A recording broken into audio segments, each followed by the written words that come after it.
میرے محترم ناظرین، اب آتے ہیں عائشہ کے کرتوت کی طرف، رضاعہ کبیر کی طرف، جیسے میں نے وعدہ دیا تھا. اوکے، رضاعہ کبیر. اوکے میرے محترم، رضاعت الکبیر بولتے ہیں کس کو ہیں میرے محترم ناظرین؟ ایک اسلام میں ایک چیز ہے رضاعہ. سب مسلمانوں کا اجماع ہے کہ اگر کوئی عورت کسی چھوٹے بچے کو، جو دودھ پینے والا بچہ ہے، اس کو دودھ دے دے، اس کو چھاتی دے دے، دودھ دے دے، کچھ مدت تک وہ اس کا دودھ پیتا رہے، تو وہ اس سے محرم بن جاتا ہے. وہ بچہ چاہے پڑوسی کا ہے چاہے غیر کا بچہ ہے، وہ اس کے بیٹے جیسا ہو جاتا ہے. پھر وہ لڑکا جو ہے وہ شادی نہیں کر سکتا اس عورت کی بیٹیوں سے. ٹھیک ہے نا، آپ یہ بہن بھائی بن جاتے ہیں. تو اس کو بولتے ہیں رضاعہ. رضاعہ رضاعہ کس کو بولتے ہیں؟ رضاعہ بولتے ہیں دودھ دینے کو. عورت چھاتی دے دے کسی بچے کو یا کسی مرد کو، اس کو دودھ دینے کے، اس کو رضاعہ بولتے ہیں. یہ قرآن میں موجود ہے، یہ حدیث میں موجود ہے، اس کو رضاعہ بولتے ہیں. اب ہم کیا کیسے آپ کو بتائیں میرے عزیزوں؟ رضاعت الکبیر کیا ہے؟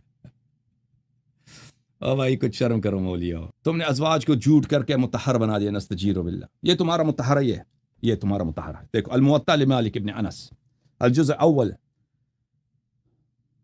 کتاب چھپی ہے سن 1985 میں، تحقیق محمد فؤاد عبد الباقی. یہ کتاب باب ما جاء فی رضاعت الکبیر،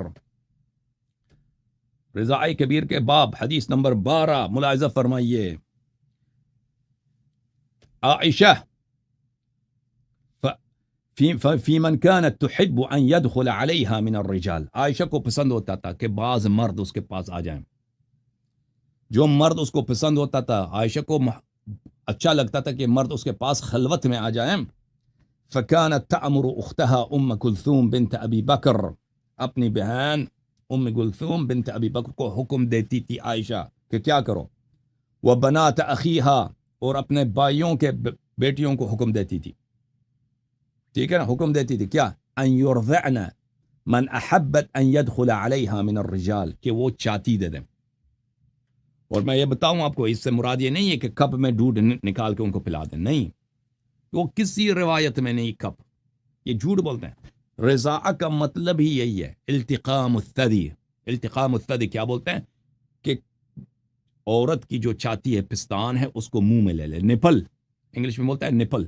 رضاعہ کا مطلب ہی یہی ہے کہ نپل منہ میں لے لے، پستان منہ میں لے لے. اوکے، پستان منہ میں لے لے. تو یہ حکم دیتی تھی بھائی. اور اس طرح نہیں کہ پھر یہ بھی عائشہ کا یہ بھی فتویٰ تھا کہ یہ چوس کے نکال دیں اس میں سے.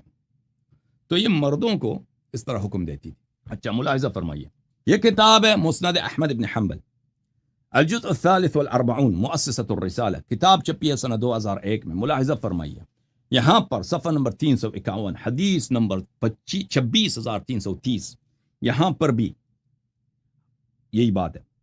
كانت عائشہ تأمر اخواتها وبنات اخوتها، عائشہ اپنی بہنوں کو اور اپنی بھائیوں کی بیٹیوں کو یعنی بتیجیوں کو حکم دیتی تھی ان يرضعن، کہ وہ چاتی دے دیں. من احبت عائشہ ان يراها ويدخل عليها وان كان كبيرا،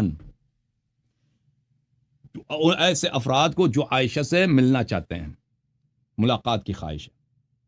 ٹھیک ہے نا، اگرچہ وہ عمر رسیدہ افراد ہی کیوں نہیں ہے، کوئی 30 سال کا ہے، کوئی 25 ہے، کوئی 45 ہے، کوئی 18 سال کا ہے.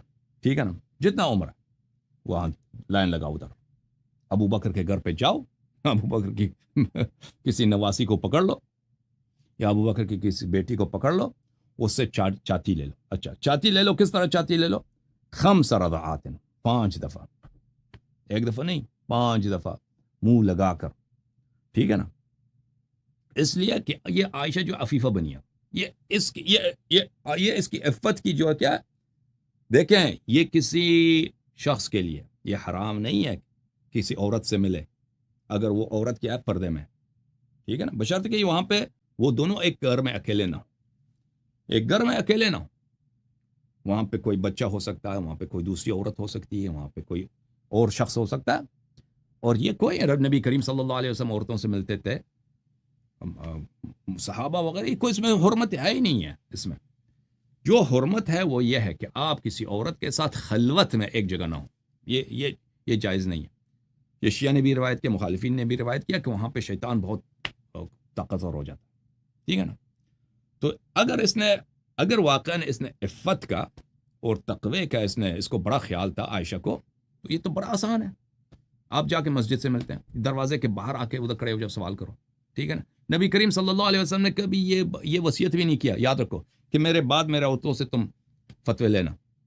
نبی کریم صلی اللہ علیہ وسلم کو اچھی طرح پتہ ہے کہ وہ دنیا سے جب چلے جائیں گے امت کو ہدایت کی ضرورت ہے. انہوں نے کہا تھا, انہوں نے کیا فرمایا تھا, انی تارک فیکم من ان اخذتم به لن تذلوا بعدی ابدا کتاب اللہ وعترتی اہل بیتی. انہوں نے نہیں فرمایا تھا کہ میرے عورتوں سے, میرے بیووں سے جا کے مسئلے پوچھو, کیونکہ یہ جو ہے مجتہدہ ہے, عائشہ مفتیہ ہے, لوگوں کو مسائل نہیں پتہ, تو اس کی ذمہ داری بنتی ہے. کب نبی صلی اللہ علیہ وسلم نے اس کو ڈیوٹی دی ہے؟ کب ڈیوٹی دیا کہ تم لوگوں کو مسئلے مسائل سکھایا کرو میرے بعد؟